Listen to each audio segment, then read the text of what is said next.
Yeah, Turkey did the right thing in closing the Dardanelles to NATO. There was a French nuclear aircraft carrier floating around helplessly in the Med because the Turks said, you're not bringing that into the Black Sea and getting it sunk and firing nuclear missiles at the Russians who are sinking it.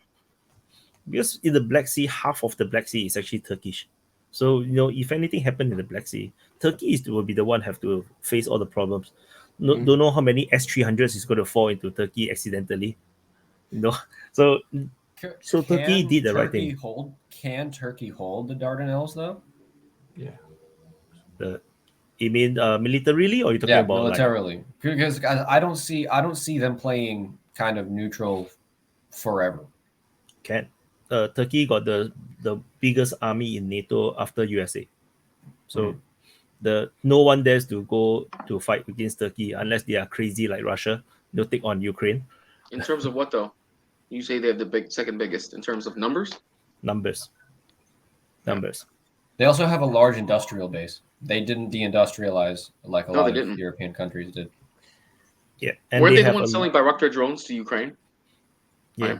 Right. And they have a lot of influence over Europe because they're holding back the refugees, and they are going to be the gas hub where all the European gas from Kazakhstan or Azerbaijan is going to go through Turkey. There's no other way to go through unless you want to go through Russia, which is kind of dumb. So Turkey holds a lot, basically holding Ukraine by the throat. Europe by the throat.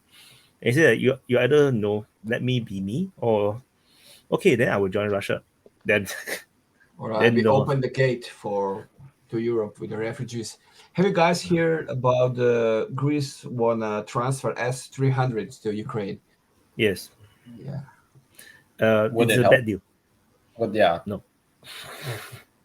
It will last 1 month at most, and then all these S-300s will be gone.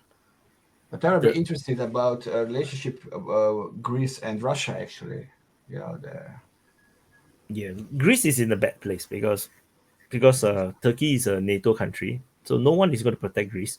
So no, they need to find a protector for them, be it Russia or USA. But USA is never going to defend Greece, and Russia not so sure as well, because they need to maintain a good relationship with Turkey as well, because Turkey is a major power in the region.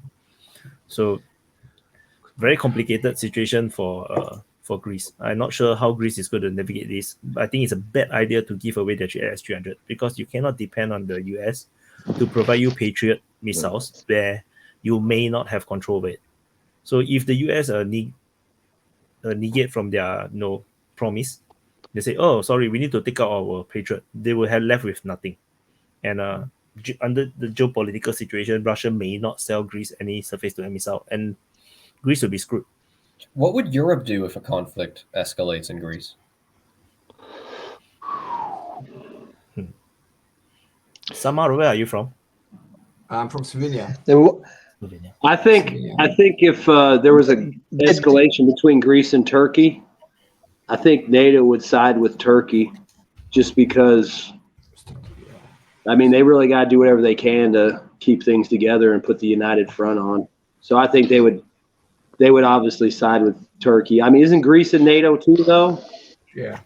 And how the hell did they get S-300? It's like, did Russia just say, hey, who wants S-300s? And everybody just fucking held up their hand or some shit? I think pretty much. Yep. That's right. They're the best. Greece has S-300s. I'm kind of wondering why the United States hasn't taken them apart and looked at them, or we don't have one on display at a museum somewhere. Yeah, but aren't they less advanced than Patriots? So they have, yeah. I would assume they've got different levels of them as far as how good they are. We've got, what, 3 versions of Patriot or 2? 2. I think we're on block 3 now.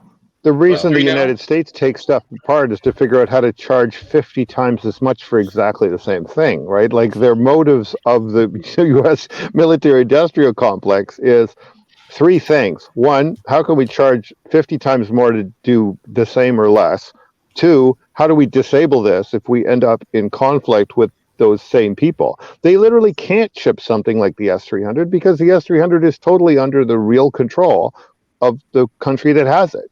This whole Ukraine conflict is great advertising for Russian gear because the Ukrainians are using it against the Russians, which, India could also use it against the Russians.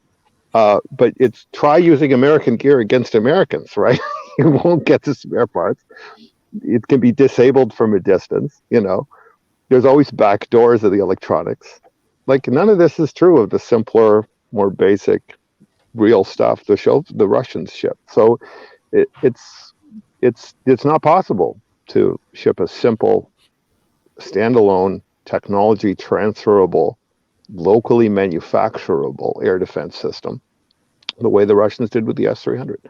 Which is why I'm in a very independent country standpoint. I really against Greece giving away the S-300. It's not about helping. Greece got their S-300s from Cyprus. Basically Cyprus got it from Russia, and they gave it to Greece. Yeah, because they didn't buy it from the Russians.